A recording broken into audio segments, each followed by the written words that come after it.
Over the years, our family's had its share of health problems. So prescriptions are a part of our life. Before we went to the big box store. We both thought it would help us save. But with the long lines and impersonal service, filling prescriptions became a chore. That's when a friend recommended D&H. Now Tristan knows our prescriptions. Brenda always helps us find the right vitamins. And after Dad's fall, Monica's been a real expert with all our home medical needs. All without the lines. Trust and service. That's our D&H.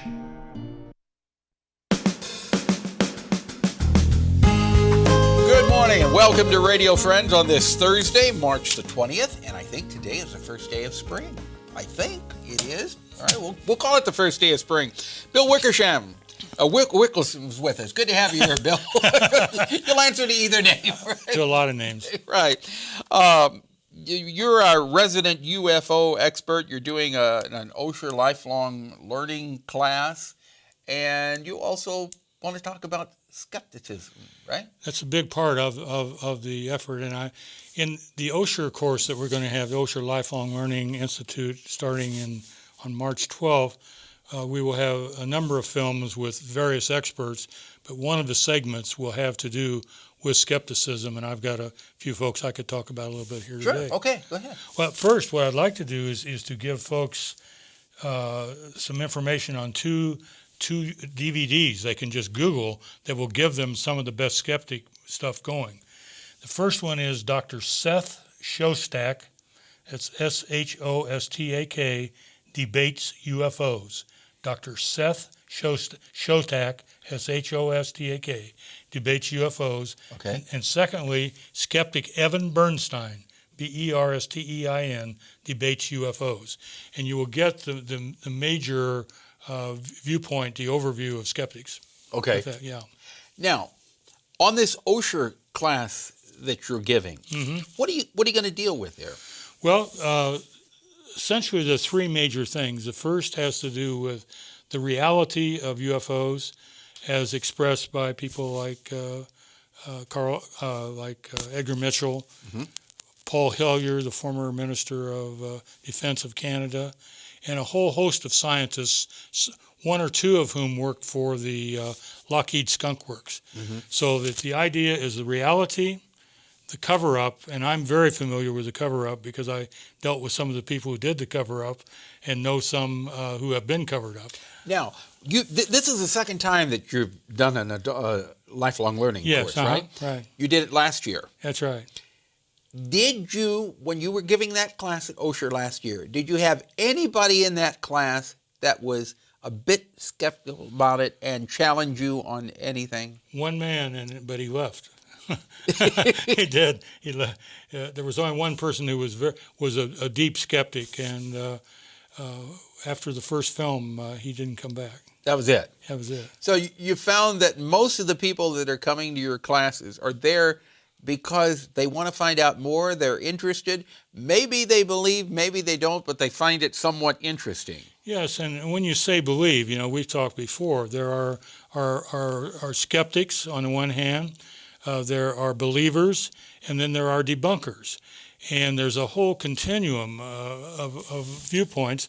I'm skeptical in some of the areas of my friends that I know who make claims that are so far off the chart, I can hardly believe it, but I know their credentials, their background, they may be hallucinating, whatever, but I'm skeptical of some of that.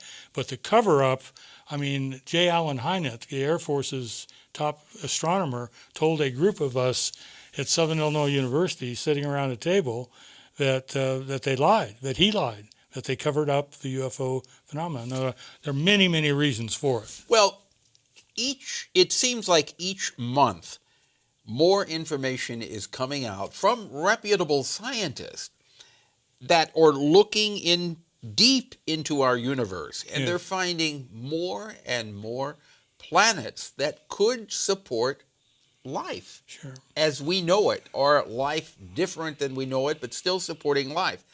It is hard to believe that with the literally billions and billions of stars out there and suns and other planets, that somewhere out there, there's not some life form. Let me read you a quotation by Carl Sagan, that deals with this. See, the skeptics, most of the skeptics agree with exactly what you say. They just say they're not here. Okay. Now, my friend Scott Jones, who was given $1 million by Lawrence Rockefeller to study this worldwide, had a conference. In fact, I have right here the proceedings of that When conference. cosmic cultures meet. When cosmic cultures meet. Scott invited Carl Sagan, whom, by the way, I had a chance to meet at one point in my life. He was one of my heroes. But here's when Scott invited Carl to come to the cosmic cultures meeting, and the upshot of that was to be what are likely to be the upshot of when cosmic cultures meet. Here's what he said, quote, "Dear Dr. Jones, thanks for your interesting invitation. As we have, in my view, not even moderately suggestive evidence that humans are encountering or have ever encountered a non-primate technical civilization, it seems premature to plan a conference on the subject.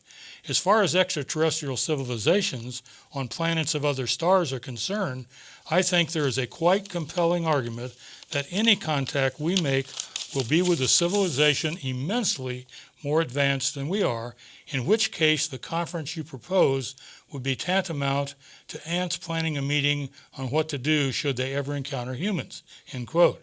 With best wishes, cordially, Carl Sagan. P.S. Nevertheless, I would appreciate being kept apprised of progress in the planning of the meeting, end quote. That's pretty interesting. Isn't it so? Yeah. But the point that I want to make is that the skeptics, most of these scientists, the physicists, astronomers, other scientists would agree with you exactly. It's almost certain that there's life out there. The trouble is, here's Donald Menzel, another scientist. The trouble is saying that life has been able to travel to planet Earth. Yeah. Here is Donald Menzel, who was a world-famous physicist, who commented on this, quote, "It is in the very vastness of outer space that complicates the problem. The distances are almost inconceivable. The time required to reach Earth ranges in hundreds, if not thousands of years for our nearest neighbors, and it takes light some billions of years to reach us from the most distant galaxies, times comparable with that for the entire history of our solar system," end quote. So, meaning you can't get from there to here, here to there. Now, the question that most ufologists say is, if they are here, they're here, and they may have some knowledge if they're a million years ahead that allows them to do it. Yeah, well, look at Star Trek. There's Captain Kirk. Beam me down, Scotty, or beam me up. So if you want more information on this, you can go to the Osher Lifelong Learning classes. You actually started last week, right? That's correct. And you run for 6 weeks. It's really 6, but there's one session where we're on Not a vacation. class. Okay, Yes. but give them a call. Just Google Osher Lifelong Learning, and you can sign up for the class on UFOs. Bill, thank you so much for coming by today. Thank you. Pleasure having you here. Our program directed by Travis McMillan of the Reynolds Journalism Institute. Audio, Pat Akers, KBIA. Our floor director is Connor Hickox, and our assistant producer and guest coordinator, Uncle James Mauser. Something you'd like to hear or see, drop me an email, pepperp@missouri.edu. We'll see you tomorrow. Bye-bye.